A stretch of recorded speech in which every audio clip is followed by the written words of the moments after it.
Hello అండి. అందరికీ hi. మా సైడు ఈ వంట చాలా ఫేమస్. అండ్ దీనికి కాంబినేషన్‌గా సంగటి చేసుకుంటే చాలా టేస్టీగా ఉంటుందనమాట.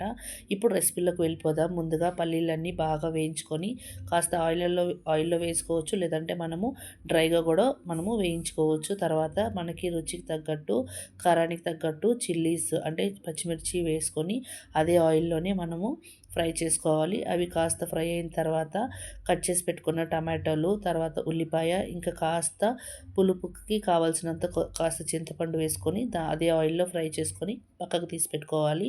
అండ్ నేను ఇక్కడ ముందుగా పల్లీలు వేసుకుంటాను. ఎందుకంటే కొద్దిగా కచ్చా పచ్చగా కావాలి కాబట్టి అన్నీ ఒకేసారి వేస్తే పల్లీలు అనేవి గ్రైండ్ అంటే మెదగవనమాట. ఆ తర్వాత ఫ్రై చేసి పెట్టుకున్న టమాటో, చిల్లీ అంతా వేసేసుకొని ఫైన్‌గా కాకుండా కాస్త కచ్చా పచ్చగా చేసుకుంటే మనకి నోటికి తగులుతూ ఉంటుంది.